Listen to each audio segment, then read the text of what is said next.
WhatsApp guys, welcome to today's video. जैसा कि आप बिटकॉइन का ट्रेड देख सकते हैं, इस ट्रेड में मुझे 103% का प्रॉफिट होता हुआ देखने को मिला। और आज की इस अपडेट वीडियो में आपसे बात करने वाला हूँ इस लॉन्ग के ट्रेड के पीछे का लॉजिक। उसके साथ ही साथ मैं आपसे बात करने वाला हूँ कि बिटकॉइन के नेक्स्ट ट्रेडिंग सेटअप्स कौन से लेवल पे देखने को मिल सकते हैं और कहाँ बन सकते हैं आपके नेक्स्ट लॉन्ग और शॉर्ट के ट्रेडिंग सेटअप्स और ट्रेड लेवल्स।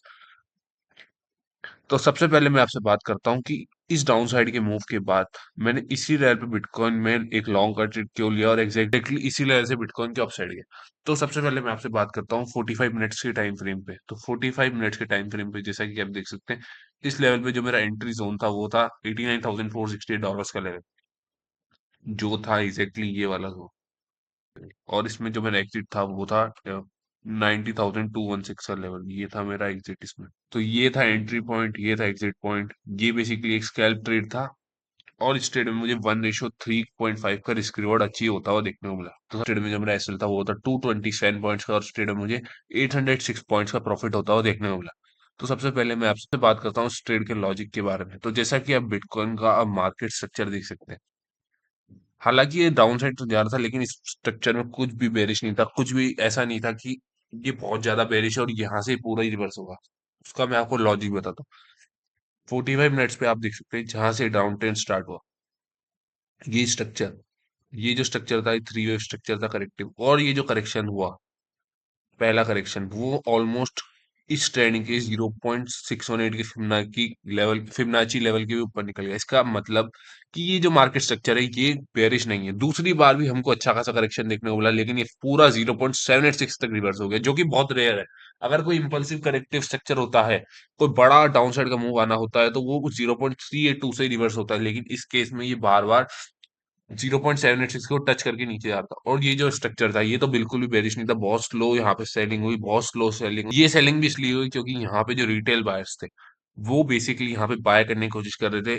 इस वीक पे स्विंग फेलियर पैटर्न देख के या फिर इस जोन पे सपोर्ट देख के वो सब बाइंग करने की कोशिश कर रहे थे। इस जोन पे हर हाई पे वो बाय करने की कोशिश कर रहे थे, हर भी अपसाइड जा रहा था वो बाय करने की कोशिश कर रहे थे। उस वजह से उनका एसएल लेने के लिए इसको और नीचे आना था फर्दर, और इस जोन की लिक्विडिटी लेनी थी बेसिकली इसको। ये जो जोन है, ये जो हाई लो है, हाई टाइम फ्रेम पे 4 आवर के टाइम फ्रेम पे आप देख सकते हैं, ये जो हाई लो है, इस जोन की लिक्विडिटी इसको लेनी थी।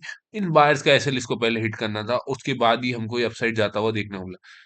तो बेसिकली जो एक्स्ट्रा फॉल हुआ वो इसी वजह से हुआ क्योंकि यहाँ पे बायर्स बहुत ज्यादा थे और इसको और बिटकॉइन को उनकी लिक्विडिटी इस जोन पे लेनी थी। तो ये बहुत ही इंपॉर्टेंट एक कन्फ्लुएंस जोन था मेरा, जहां पे मैंने एक लॉन्ग कट ट्रिगर करा था, यही देख के कि यहाँ पे लिक्विडिटी प्रेजेंट है। ये लिक्विडिटी स्वीप होने के बाद ये हमको अच्छा खासा एक मूव देता हुआ देखने को मिल सकता है, लेकिन मैंने इसको फर्दर होल्ड नहीं करा क्योंकि मुझे लगा ये एक स्कैल्प की तरह ही ट्रेड होगा और बाद में ये वापस हमको डाउन साइड जाता हुआ देखने को मिलेगा, लेकिन वैसा होता हुआ देखने को नहीं मिला। इसी जोन में साइडवेज हो गया। तो ये तो था हमारा पहला कॉन्फ्लुएंस जोन। दूसरे कॉन्फ्लुएंस जोन की अगर मैं बात करूँ, तो अगर मैं बॉटम से टॉप तक फिबोनाची ड्रॉ करूँ $80,000 के लेवल से $94,000 के लेवल तक, तो हाई टाइम फ्रेम पे 0.382 का फिबोनाची लेवल था। तो ये कॉन्फ्लुएंस जोन यहाँ पे बना, उसके अकॉर्डिंग मैंने यहाँ पे एक लॉन्ग का ट्रिगर करा था और मुझे यहाँ पे मेरा टारगेट बहुत इजीली अचीव होता हुआ देखने को मिला। तो आई होप आपको समझ आ गया होगा कि क्या देख के इस लेवल पे मैंने एक स्कैल्प लॉन्ग का ट्रेड लिया था और क्या लॉजिक था बेसिकली इस ट्रेड के पीछे। अब मैं आपसे बात करता हूँ कि बिटकॉइन का नेक्स्ट मूव क्या हो सकता है और कहाँ आपको नेक्स्ट ट्रेडिंग सेटअप बनता हुआ देखने को मिल सकता है।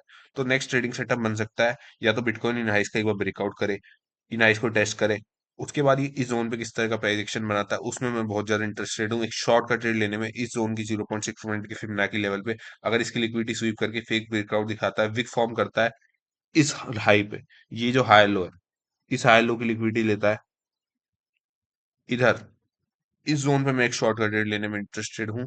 1 आवर के टाइम फ्रेम पे अगर मैं आपसे बात करूँ, तो 1 आवर के टाइम फ्रेम पे आप इस जोन को देख सकते हैं। ये जोन है $92,927 का लेवल। इस जोन पे मैं एक शॉर्ट का ट्रेड लेने में इंटरेस्टेड हूँ। डिपेंड करता है कि बिटकॉइन इस जोन पे किस तरह का प्राइस एक्शन बनाता है। इसका ब्रेकआउट हुआ कि यहाँ पे विक बनाया, तो मैं यहाँ पे बेसिकली कोई बड़ा ट्रेड लेने में इंटरेस्टेड नहीं हूँ। अगर यहाँ पे एक पुल बैक, यहाँ पे विक बनाता है, तो मैं उस केस में एक स्कैल्प के तौर पे इस लेवल पे एक शॉर्ट का ट्रेड ट्रिगर करूंगा और बिटकॉइन मेरे फेवर में गया, थोड़ा प्राइस एक्शन मेरे फेवर में गया, तो मैं उस केस में अपना एसएल वापस ब्रेक इवन पे ट्रेड कर लूंगा। हो सकता है यहाँ पे पुल बैक दिखा के वापस इन हाइस को टेस्ट करता हुआ देखने को मिले, तो उस केस में मैं अपना एसएल ट्रेड कर लूंगा अगर यहाँ पे मैं एक शॉर्ट का ट्रेड लेता भी हूँ तो ये एक सिंपल सा ट्रेड सेटअप बन सकता है। इस हाई को एक बार टेस्ट करे और विक फॉर्म करे तो आप एक स्कैल्प का ट्रेड ले सकते हैं अकॉर्डिंग टू मार्केट कंडीशन। लेकिन यहाँ पे ये काफी टाइम रुक जाए या फिर इसका सीधा ही ब्रेकआउट कर दे, तो आप उस केस में कोई भी ट्रेड सेटअप मत लेना। ऐसा ही प्राइस एक्शन हमको बनता हुआ देखने को मिला है। विक बना दे तो आप बेसिकली उसी जोन पे, उसी कैंडल पे एक शॉर्ट का ट्रेड ले सकते हैं और अपना एसएल आप ट्रेल कर सकते हैं, अगर बिटकॉइन आपके फेवर में जाता है उसके बाद। तो कुछ बनेगा आपका ट्रेड सेटअप, ये आपका एंट्री पॉइंट, इसके ऊपर जो भी विक बनेगी उसका एसएल, और जैसे ही आपके फेवर में मार्केट जाने लगे तो आप उसको, एसएल को ब्रेक इवन पे ट्रेल कर लेना। क्योंकि अगर यहाँ से ये रुकता है यहाँ पे, तो बेसिकली उस केस में ये वापस इन हाइस को टेस्ट करेगा और डेफिनेटली इस जोन तक आ सकता है। तो उस केस में आपका लॉस नहीं होगा, आपका कैपिटल प्रोटेक्टेड रहेगा इन केस अगर मार्केट इस जोन को भी वापस टेस्ट करता है तो। तो ये बेसिकली अपना सिंपल सा ट्रेड सेटअप रहेगा। आपको वेट एंड वॉच करना है कि बिटकॉइन इस जोन पे है और इस जोन पे किस तरह का प्राइस एक्शन फॉर्म कर रहा है, उस हिसाब से आप अपना ट्रेडिंग डिसीजन ले सकते हैं बिटकॉइन के अंदर। तो यही थे हमारे बिटकॉइन तो यही था आज की इस वीडियो में, यही थे हमारे बिटकॉइन के इंपॉर्टेंट शॉर्ट और लॉन्ग के ट्रेड सेटअप्स और ट्रेड लेवल्स, और आई होप आपको समझ आ गया होगा कि क्या देख के इस लेवल पे मैंने एक लॉन्ग का ट्रेड ट्रिगर करा था। तो, तो यही था आज की इस वीडियो में। Thank you for watching.